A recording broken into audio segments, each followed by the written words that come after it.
दसऱ्या दिवशी तर लोखंडाची पूजा करते सर्व लोक आणि आमच्या इथे परंपरानुसार नवीन सायकलला घेतो आम्ही आणि सायकलची पूजा करतो.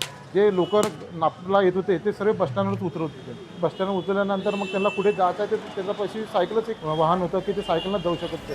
त्या काळामध्ये ॲटो नव्हते, काही नव्हते. माझ्या आजोबांनी आजच्या 50 वर्षा पहिले बसस्टँडच्या समोर शिंदे सायकल स्टोर नावाने दुकान खोलले होते आणि त्या पिरियडला दुसरं कोणतं काही वाहन नव्हते, त्याच्यामुळे सायकलचा बिझनेस भरपूर चालत असे. दुकानमध्ये 1200 ते 1300 सायकल होत्या आणि इतके कस्टमर राहत होते की दुकानासमोर लाईन लागत होती. मी ते लहानपणी बघितलं. ते माझे आजोबा गेल्यानंतर माझ्या वडिलांनी हा बिझनेस सांभाळला. माझ्या वडिलाची तब्येत खराब झाली तर मी दुकानात यायला तयार नव्हतो, पण ते म्हणे का जा, आपल्या दुकानात भरपूर माणसं आहे, पहिले आपल्या घरचा माणूस कोणी नाही आहे. तर मी ते दुकानात येणं सुरू केलं. मला मी आजचा रेट सांगतो. एक काम करा ना, बढ़िया ते 253 नंबर समजा 1 नंबर गाडी आहे. बाप्पा बाप्पा सायकली भरपूर आहे. सायकली भेटी नाही तेव्हा 1-1 घंटा वेटिंगवर राहायला लागेल. नागपूर म्हटलं का सायकल, नागपुरात जाणे तिथून सायकल उचलणे आणि कुठेही फिरणं. कारण आपल्याला आता माहीत होतं का 10 रुपयाने सायकलनं फिरणं होते आणि ऑटो रिक्षाचे पैसे परवडत नाहीत तेव्हा आपल्याला.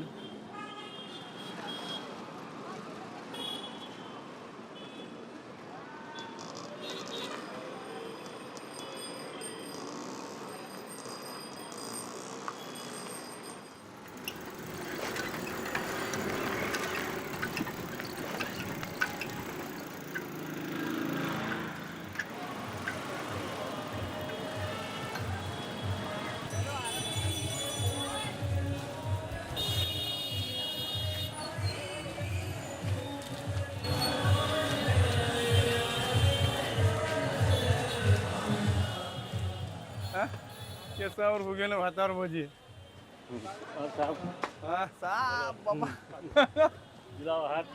की बात आहे. खरं नाही झालं तुला, खरं झालं नाही तुला.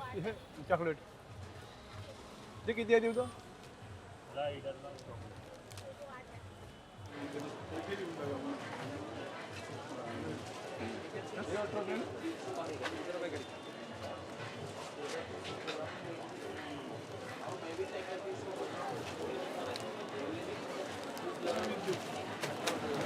देऊ 750 वाले लॅव्हेंडर धूप, गंगाजल 2, गुलाबजल 2. अरे याच्या माल जमीन थोडी घ्या. हो फुल हो गया. बापरे क्या पब्लिक आहे.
आईवडिलांची सेवा करणे आणि आपले 2 पैसे कमवणे याच्यावर गुजरनिवारा करणे.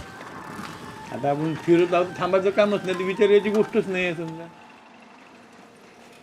मला आपण पैसे कमी कमवत असेल, पण एक रिश्तेदारी जास्त कमवली आपण. अजाक मजाक सजाक सगळ्या गोष्टी होऊन जाते, त्याच्यामुळे काही वाटतच नाही.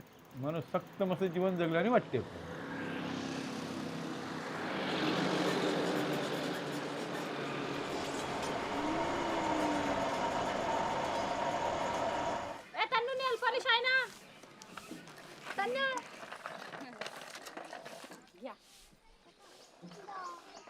झाले पूर्ण यायच्या पास सामान घेऊ आम्ही. आताही घेतो. आता म्हणजे चहा पत्ती जिरो असे किती महिने बिचारा पैसे नाही मागत आम्हाला ना. आमच्यावर विश्वास ठेवते ते आम्ही त्याच्यावर ठेवतो म्हणून हा धंदा त्याच्या चालत आहे. खरं सांगत होता खरं नाही तर का खोटं आहे का? ते वर्षाची इथं भेटलं ओळखी काही होतीच नाही. मग असं भेटलं आजी म्हणलं चहापत्ती आणली तर म्हणलं पिऊन पाहायला लागेल तर म्हणलं मग यांनी चहापत्ती घेतली चहा मांडला पिऊन पाहिला यायनं मग 4 गिऱ्हाईक पुन्हा करून दिले बाई चहापत्ती. बरोबर होय अलग झालं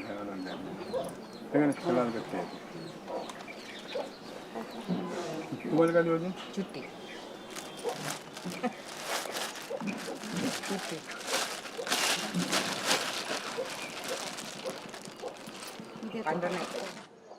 मी ना बाईच्या घराकडे पाहिजे घरीच नाही होती तू सांगत असून सुन नाही. हो सांगितलं की पुढे भेटेल म्हणजे चायपत्ती घेतली होती ना.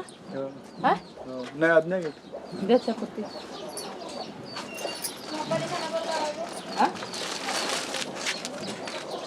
का घेतल्या?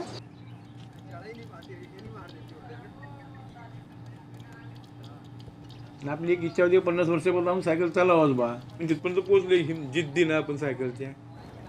आता घेतली गाडी लुना घेतली आता 21 तारखेला झाला आता समजा 15 दिवस सायकल चालवायची अजून म्हणून गाडी घेतली आता केली बुकिंग. वेळ पुरत नाही आता सायकल गाडीने वेळ म्हणजे पुरण बा असं वाटतं आता. नागपूरमध्ये सायकल इकडं सायकलच नाही ना बसनंच यायचं बसनंच जायचं नागपूरला नाही आलं गाडी फक्त इकडे ह्याच कामासाठी फक्त. स्पीड वाढलेली आहे आता लोकांना लवकर जाणे हे करणे त्याच्यामुळे ते सायकल त्यांनी कमी करणं चालू म्हणजे आता लोक सायकल चालवण्याला थोडं त्यांना लाज वाटायला लागलेली आहे. एक व्यक्ती असा आहे का तो बाकीचे कामं करते पण तो आपल्या मुलीकडे जाते तर तो म्हणते मी सायकलला नेत म्हणते जवाई म्हणून का म्हणन मुलगी का म्हणन तिची सासू का म्हणन म्हणून तो सायकल न्यायला मागं पुढं पाहते. घरून तर मला विरोधच होता की तुम्ही सायकल दुकान बंद करा दुसरं चालू करा काहीतरी चालू करा तर मग नंतर मग ट्रॅव्हल्सचं चालू केलं. कारण की सायकलचा व्यवसाय आता म्हणजे बंद व्हायच्या चक्करमध्ये. जेव्हा इथे 7 दुकानं होते ते 7वरून आता 1वर आलेला आणि 1200 सायकलवरून आता मी 20 सायकलवर आलेला. पण आता माझ्यानंतर तर मला नाही वाटत की या धंद्यामध्ये माझी मुलं उतरून म्हणून कारण की या धंद्यामध्ये काही प्रॉफिट नाही राहिलेलं आहे.